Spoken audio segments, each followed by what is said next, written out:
말씀은 마태복음 13장 33절 한 절입니다. 우리 같이 읽습니다. 또 비유로 말씀하시되 천국은 마치 여자가 가루 서말 속에 갖다 넣어 전부 부풀게 한 누룩과 같으니라. 이번 주에 일본이 뻔뻔하게 방사능 오염수를 바다에 방류하겠다. 그래서 바다 전체가 오염되는 그런 사태가 벌어지고, 이제 어떻게 하나. 게다가 우리 국민의 80%가 그걸 반대하는데, 우리 정부는 일본 입장을 대변해주고 비유하고 변호하는 게 참 마음속에 분노도 일어나고, 이번 주에 좀 많이 우울했어, 사실은. 그래서 이제 해산물 좋아하는 분들은 어떡하나, 이 걱정만 아니라 모든 음식에는 소금이 들어가는데, 이제 사서 먹는 거, 또 내가 집에서 만들어 먹는 음식, 이제 어떻게 먹고 사나. 그래서 제가 이번 주에 발칙한 생각이 들었습니다. 어떤 발칙한 생각이냐. 무염 현미 채식만을 하자. 이거를 법제화하는 겁니다. 그래 하자. 그래가지고 5호 담당자를 세워가지고 이걸 잘 지키지 않은 사람들은 검찰에서 엄정하게 압수수색을 하는 거예요. 이러면 분명히 저는 어떤 생각이 드냐면 건강보험, 이게 건강보험 관리공단에서 돈이 엄청 많이 남을 거다. 그래서 이것 때문에 손해본 사람들 다 손해본을 보전을 해줄 수 있고 각 가족마다 환급까지 해줄 수 있을 거다. 여러분들 믿습니까? 이렇게 한번 해볼까요? 제가 대통령이면. 그러니까요. 들먹겠죠. 이 시대에 어떻게 살까 생각하면서 이번 주에 말씀을 준비했습니다. 어느 여인이 가루 서말에다가 누룩을 넣어서 반죽 전체가 불풀게 했다는 말씀을 주님께서 짤막하게 이 말씀을 하셨는데, 여러분들 한 말이 보통 몇 킬로 되는지 아십니까? 8킬로? 이게 다 다릅니다. 그래서 우리나라는 물 한 말 그러면 18리터, 18킬로를 의미하고요. 이스라엘에 한 말 할 때는 12킬로. 그러니까 서말 하면 몇 킬로 가루입니까? 36kg를 물을 넣어가지고 거기다가 누룩 반죽을 했다. 이거 만약 이거를 빵 하면 엄청난 양입니다. 이게 한 가정을 위한 양은 분명히 아닌 것 같습니다. 그리고 단번에 먹어야 되기 때문에 보통 누룩을 넣은 빵 오래 간직 못 하잖아요. 그래서 단번에 먹어야 되는 아마 좀 큰일이 있었던 그런 여인인 것 같습니다. 그래서 이렇게 한번 생각해 보면 어떨까요? 당시에 이스라엘 사회는요, 사실은 여자 또는 누룩 하면 긍정적인 그런 느낌이었을까요? 부정적인 느낌이었을까요? 왜요? 이거 다 꼭 필요한 세상이 없으면 어떻게 해요? 그런데 이스라엘 당시에 대소사가 있으면 일단은 여자를 멀리해라 하는 공통체 전체에 공고를 합니다. 실제로는 뭐가 문제입니까? 여자가 문제입니까? 남자들의 욕구가 문제입니까? 남자들의 욕구가 문제인데 여성을 죄악시했던 그런 사회적인 분위기가 있었던 거죠. 그러니까요. 홍차님은 분노하는 목소리가 저절로 느껴집니다. 게다가 당시의 여자들은 이 개수할 때 머리에 숫자로 들어가지 않았어요. 남자들만 셌습니다. 게다가 여성들은 성전을 들어가는 데 있어서요, 출입을 제한했습니다. 어디까지는 들어갈 수 있었는데 그 다음부터는 남자들만 들어가겠어요. 그래서 이 여자들에 대한 어떤 그런 부정적인 느낌만 아니라 누룩 또한 그렇게 부정적이었어요. 그래서 그 하나님께 드려지는 빵과 떡에는 뭐 넣지 마라? 누룩 넣지 마라. 그리고 무교병을 먹고 한 주간에 지내는 절기가 있었는데 무교절이라고 있었어요. 교자는 발효한다 라는 의미가 있는 그런, 그러니까 발효하지 않는 빵을 먹고 일주일 동안 지내는 그런 절기 또한 있었어요. 그런 거 보면 여자나 누룩은 성전에 들이지 마라 라고 했던 당시의 풍습으로 볼 때는 굉장히 부정적인 이미지를 갖고 있는 이 두 가지 단어를 가지고 주님께서 천국을 설명하시는 거예요. 이 두 가지 단어가 같이 조합이 될 때 무슨 일이 벌어지냐는 거예요. 각각은 부정적이지만 함께 벌어질 때 폭발적인 일이 일어난다라고 하는 것을 주님께서 말씀하신 거예요. 실제로 당시의 여인들은요, 사회가 여인을 무시하고 또 죄인 취급을 했기 때문에 여인들은 왠지 어딘가 눌려 살았고 뭔가 우울하고 슬프고 고통당하는 그런 계급들을 대표해요. 그래서 남들도 나를 무시하니까 누구도 자기를 무시해요? 나 자신도 이렇게 자기를 무시해요. 외적인 관계가 내면화되는 게 사람의 순리예요. 사실 대체적으로 보면요.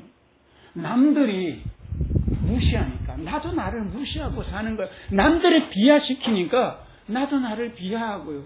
이렇게 눌려 살아가는 그 여인들에게 희소식이 온 거예요. 예수님이 오셔서 배제되고 소외된 가난한 사람들에게, 특별히 여인들조차도 다 부르셔서 하나님 나라의 잔치에 초대해 주셔서 말씀을 전하시는 거예요. 종교 지도자들의 그 부정적인 편견을 보란듯이 깨뜨려 주시면서 그 여인들을 초대해 주셔서 죄인들을 초대해 주시고 창기들, 가난한 사람들 다 초대하셔서 그렇게 복음의 말씀을 듣게 해주셨어요. 여인들의 입장에 있어서는요, 사실은 굉장히 혁명적인 일이었던 거고 해방이 되었던 거죠. 여러분들 그 복음서에 보면 마리아가 굉장히 많이 등장하잖아요. 이 마리아 저 마리아, 우리는 어떤 마리아가 그 마리아인지 잘 모르겠어요. 그런데 학자들이 마리아는 한 사람이 아니었을 것이다 라고 추측합니다. 예수님께서 다니실 때 다만 12제자만 데리고 다녔던 것이 아니라 많은 사람들이 다녔어요. 같이 다녔어요. 그럼 만약에 이 12명의 장정이 그 양반들이 대체적으로 20, 30대였는데요. 밥을 먹기 시작한다면 엄청난 양일 텐데 뿐만 아니라 옆에서 그 제자들만 아니라 많은 사람들도 따라다녔다면 50명, 100명이 따라다녔다면 마리아 집 하나가 가지고 기둥뿌리 뽑습니다. 그러니까 아마도 마리아회, 예수님을 돕는 공동체 아니었을까. 그래서 보통은 남자들이 뒤치다거리 못하잖아요. 그래서 여인들이 예수님을 따라다니면서 그렇게 아름다운 복음을 듣고 마음에 감격하면서 의식의 혁명이 일어났던 거죠. 그래서 이분들이 내가 그동안에 감옥에 갇혔구나. 무슨 감옥이냐는 거예요. 세상이 나를 비하하니까 나도 나를 비하하고, 세상이 나를 흔드니까 나도 나를 흔드는 이런, 나는 별 볼 일 없다라고 하는 생각은, 내 삶도 별 볼 일 없다는 이런 자기 감옥에 갇혀서 사는 여인들을 주님께서 불러주신 거죠. 감옥에서 불러내 주신 거예요. 그래서 그분들의 생각 속에 내가 지금까지 누구 힘으로 살았길래 내가 이렇게 눌리고 살았던 거야? 세상이 나를 짓누르고 살았는데 하나님은 나를 자유케 하시는구나. 내가 누구의 소리를 귀 기울여야 되지? 세상은 나를 자꾸 억누르지만 하나님은 나를 이렇게 자유하게 하시고 하나님은 나를 이렇게 복되게 하셨구나. 세상이 나를 흔들었는데 그 흔들림이 나도 나를 흔들면서 사는 게 너무 당연하게 생각했고, 세상이 나를 가두었는데 나도 나를 가두는 것을 당연하게 생각하는데 내가 이 감옥에 내가 왜 갇혀 있어? 하고 스스로 감옥에 갇힌 것을 경험한 것을 내가 나 때문이었구나. 세상 사람들이 나를 바보라고 취급할 때 나도 나를 바보라고 취급하는 이것이 내면화되었구나. 나는 아니야. 라고 거부하고 나섰던 거죠. 그러니까 이 사람들이 내가 스스로 감옥에 갇혔으니까 스스로 빠져나온 것도 이제 아는 거예요. 그전에는 내가 감옥에 갇힌 줄도 모르고 눌려 살았다면 이제는 아닌 거죠. 달라지는 것이 있어요. 뭐가 달라지냐면 이 여인에게 눈이 열리는 거예요. 그동안에 내가 갇혀 살았구나를, 이렇게 내가 눌려 살았구나를 알게 됐고, 그리고 또 하나는 감옥을 벗어내니까요, 남이 보이기 시작하는 거예요. 어떤 남인가 하면 보통 사람이 눌려 살 때는요, 내가 누군가의 사랑으로 누군가가 나를 기다려주고 나를 도와주는 것을 잘 몰라요. 참 신기해요. 괴로운 사람들은 그냥 자기가 괴로운 속에서만 살기 때문에 따뜻한 손길이 자기에게 수많이 스쳐 지나가도 그걸 인정을 못해요. 그런데 이 여인들이 눈이 뜨는 거예요. 내가 하나님의 사랑으로 살았구나. 하나님이 참 많은 사람들을 나를 보내주셔서 많은 손길들이 나를 도와주고 나를 기다려주고 나를 성장하게 하는구나. 그걸 깨닫게 해서 그 감옥에서 벗어나니까 감사하게 되는 거예요. 내가 뭐라도 좀 해야 되겠다. 이 은혜를 어떻게 갚아야 되는가. 그것도 무엇에 눈이 뜨는가 하면 보아하니까요. 나만 이렇게 감옥에 가두어 사는 줄 알았더니만은 주위 둘러보는 여유가 생기니까 주위에 나처럼 눌려서 사는 여자들이 참 많더라는 거죠. 괴로워하고 나만 괴로운 것이 아니라 저 사람들도 괴로워. 나만 눌려 사는 것이 아니라 저 사람도 눌려 사는구나. 무슨 죄 지은 것도 아닌데 죄인 취급받고 내가 살았구나. 이런 거 보니까 여인들도 참 다른 여인들도 그렇게 죄인 취급받으면서 괴로워하면서 살아가는 사람들이 눈에 보이는 거예요. 정작 수고는 여자들이 다 하잖아요. 그런데도 그렇게 한번 인사받지도 못하고 숨죽이면서 살아가는 여인들이 눈에 보이는 거예요. 아파 본 사람만 그 아픔을 알고요. 슬퍼 본 사람만 그 슬픔을 헤아릴 수 있는 연민의 마음을 가질 수 있잖아요. 그래서 감사한 마음과 연민의 마음을 갖는 거예요. 눈이 열리니까요. 이제 어떻게 할까요? 뭔가로 해가지고 감사한 분들에게 보은하고 싶고 연민을 가진 사람들에게 뭔가 해주고 싶어요. 힘을 북돋아주고 싶어요. 너무 감사해서 그냥 또 한 마리라도 해가지고 성전에 달라가고 싶은데 그러면 사람들이 다 성전에서 막아서고 있으니까 하나님을 대신해서 누구 갖다 줘요? 하나님의 손길이 되어준 사람들에게 뭔가 갖다 주고 싶은 거예요. 그래서 어떻게 했냐? 내가 할 수 있는 게 뭐지? 쌀떡에 보니까 쌀이 있어요. 그래서 그걸 전부 다 가루내가지고 떡을 한 거예요. 그래서 밀가루가 밀이 있어서 밀가루를 내가지고 거기다가 물을 붓고 누룩을 넣어서 부풀게 하는 거죠. 얼마 나요? 4마리 나요. 그래서 이 감사한 사람들 생각하니까 조금씩 양이 늘다 보니까 4마리까지 된 거예요. 이 사람 저 사람 다 생각해 보니까 양이 점점 더 늘어나게 된 거예요. 저도 어렸을 때 우리 어머니가 그 떡시루에다가 그 떡 쪄서 이렇게 그 심부름을 시켰던 기억이 나는데요. 우리 어머니가 이 밥으로 아이 5을 키우고 이러려니까 얼마나 동네 사람들한테 이렇게 은혜를 입으면서 한 번은 어떤 사람이 쟁기질 해주고 어떤 사람들이 이렇게 걸음 날라주고 이런 거 다 은혜를 갚아야 되잖아요. 그래서 제가 그 은혜 갚으려고 온 동네 뛰어다녔던 저녁이 기억나요. 집에 와가지고 와보면 옆에 찔컥하게 붙어있는 떡만 나와있어서 막 신통을 냈던 기억이 나는데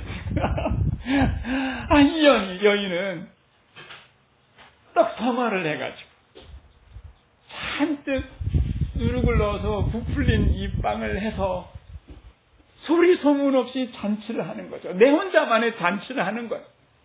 그래서 얘들아, 내가 은혜 입은 저 집에 좀 갖다 줘. 저 여인이 너무 마음이 가난한 것 같으니까 저 여인에게 좀 갖다 줘라. 해가지고 아들, 딸들에게 다 나눠주게 해서 온 동네 사람들이 그날 저녁에는 이 집에서 만든 떡과 빵으로 배불리는 거죠. 그동안 참 감사했습니다. 덕분에 살았습니다. 고맙습니다. 이런 인사말. 그리고 여러인들로 일들 때문에 참 힘들었다면서요. 대그 생각하면서 이렇게 빵을 구웠답니다. 힘내세요 하면서 전달해 준 이 떡과 빵으로 그 동네 사람들이 그날 저녁에 저녁을 먹으면서 마음이 기쁘지 않았겠냐고. 여인만이 아는 은밀한 잔치, 온 동네 사람들을 이 잔치에 초대한 사람인 거죠. 여인이 소문내서 소리를 높여서 다 모이세는 안 했지만 조용하게 은밀하게 온 동네 사람들이 함께 잔치하는 저녁이 되었던 거죠. 가루통은 귀엽겠죠. 그렇지만 마음에는 얼마나 사랑이 가득했겠어요. 이게 천국의 아름다운 비밀입니다.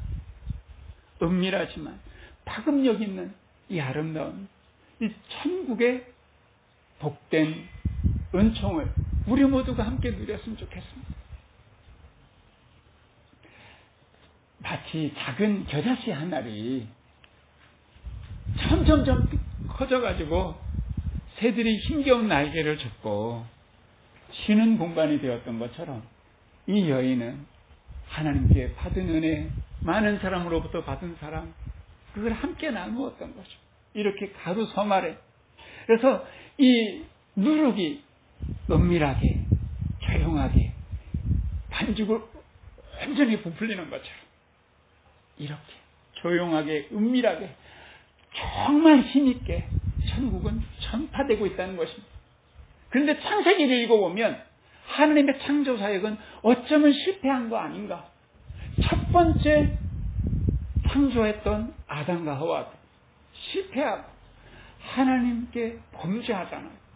그의 자녀들은 달라집니까? 아니요. 죄가 더 커져서 형제들끼리 시기 질투하다가 결국엔 살인까지 벌여요. 그 다음 세대는 정화되나요? 아니요. 점점점 광기가 더해져서 마침내 하나님께서 대홍수로 하나님이 사랑함으로 만드는 이 세상을 뒤엎을 수밖에 없었던 그런 사건까지 발생하게 되었다는 거죠. 그 하나님의 창조 사역은 실패인가? 아니요. 다 늙어서 기운이 다한 한 노인을 통해서 다시 시작합니다. 70에서 5세 된 이 아브라함이 정오에 보니까 너무 뜨거운 햇볕을 받으면서 나그네 셋이서 지나가고 있는 거예요. 그래서 그 나그네 셋을 얼른 들어오세요. 제가 점심을 대접하겠습니다. 하고 가루 세서 말하자면 새 서말에다가 살진 송아지를 잡아서 그들에게 융성하게 대접을 해줍니다. 사람일까요? 하나님일까요? 그것은 모릅니다. 거기서부터 천국이 다시 시작됩니다. 하나님의 창조 사역은 다시 시작됩니다. 우리는 비록 작고 어떨 때는 보잘것없게 느껴지기도 하지만 하나님께서 마음의 감옥에서 우리를 불러내 주셔서 우리를 이렇게 가루 서말에다가 누룩을 넣은 여인처럼 우리를 이렇게 천국 잔치를 베풀 수 있는 이 아름다운 자리까지 우리를 초대해 주셨단 말이죠. 어쩌면 세상살이는 점점 더 어려울 수 있고 지구 환경은 점점 더 나빠질 수 있고 사람살이가 점점 더 팍팍해질 수 있을 겁니다. 어쩌면 우리는 자기 감옥에 갇혀서 나 살궁리 하면서 어떻게 살지? 세상살이에 어쩌면 더 많이 짓눌려 있을 수도 있어요. 하나님의 은혜와 사랑, 하나님께서 우리에게 베풀어 주신 이 천국을 우리 다시 한번 눈 떴으면 좋겠습니다. 눈 뜨면 보입니다. 감옥에 이제 벗어나셔야 돼요. 나 이제 뭐 먹고 살지? 어떻게 살지? 단순해요. 무염, 현미채식으로 우리 자유로웁시다. 주님의 복음이 우리를 살리게 하신다는 거죠. 우리 주님의 복음을 붙잡고 감옥에서 나오세요. 그래서 오늘도 내 옆을 스쳐 지나가는 사람들이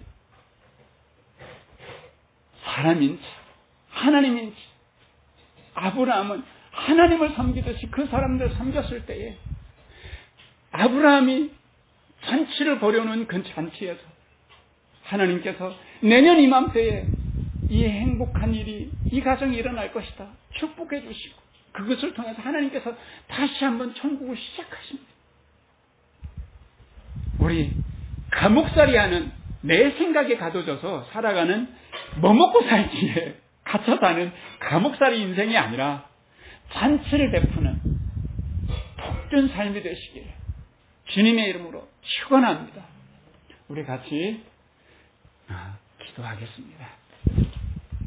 은혜로우신 하나님 아버지, 감사합니다.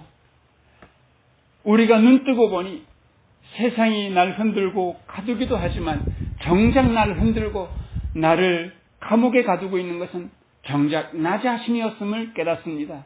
이 세상은 여전히 하나님이 다스리는 세상이요, 나는 여전히 주님의 복된 천국 백성임을 상기시켜 주신 것을 감사드립니다. 주님 주신 세상이 어두워지고 사람의 욕망과 두려움으로 지옥처럼 변해갈 때에 사랑의 촛불을 밝히게 해주시옵소서. 세상살이 팍팍해지고 못 살겠다고 아우성할 때에 우리는 가루 섬 아래 누룩을 넣은 여인처럼 조용히 천국 백성으로 은밀하게 잔치를 열어서 초대할 수 있는 저희들 되게 해주시기를 원합니다.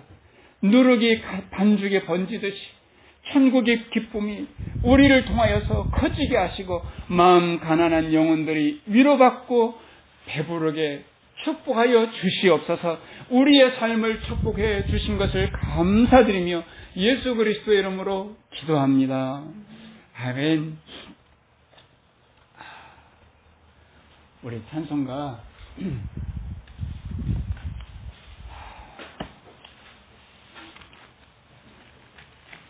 찬송가 409장 같이 부르면서 준비하는 금 하나님께 드리겠습니다.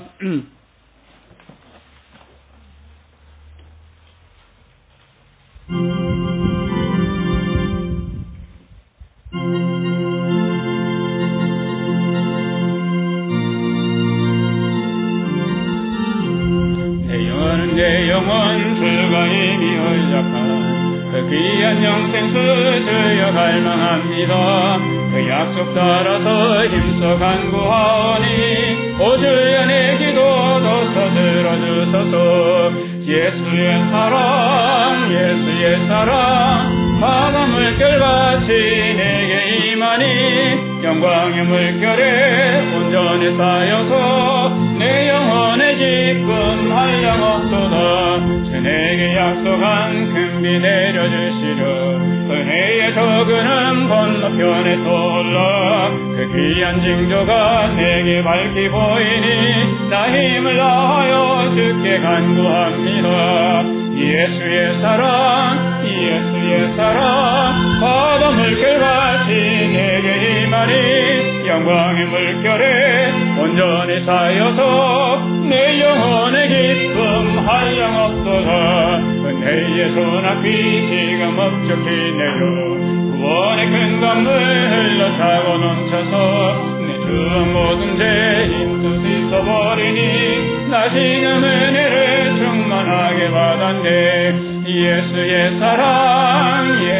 사랑 바다 물결같이 내게 임하니 영광의 물결에 온전히 쌓여서 내 영혼의 기쁨 한량없도다. 그 차고 넘치는 주의 은혜의 물결 힘차게 밀려와 내게 만족하오니 오 할렐루야로 주를 찬송하오니 영혼의 기쁨이 항상 충만함이라. 예수의 사랑, 예수의 사랑, 바다 물결같이 내게 임하니 영광의 물결에 온전히 가여서 내 영혼의 기쁨 한량어 후련만. 예수의 사랑, 예수의 사랑, 바다 물결같이 내게 임하니 영광의 물결에 온전히 쌓여서 내 영혼의 기쁨 한량없도다. 아멘. 우리 헌금 기도드리고 축도로 예배를 마치겠습니다. 주님, 생각 속 감옥살이 하는 우리를 불러내셔서 천국잔치에 초대해 주신 것 감사합니다. 우리처럼 보잘것없는 나약한 사람들을 세워서 천국잔치를 여는 비밀을 가르쳐 주심 또한 감사합니다. 이 크신 주님의 사랑과 은혜에 감사하여서 적은 정성을 드립니다. 이 헌금을 귀하게 받아주시고 천국잔치에 귀하게 사용하여 주시옵소서.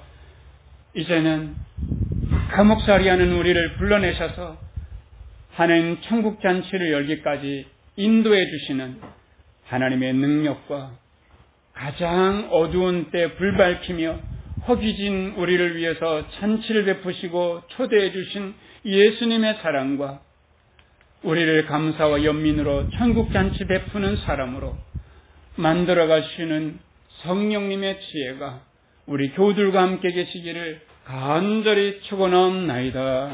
아멘.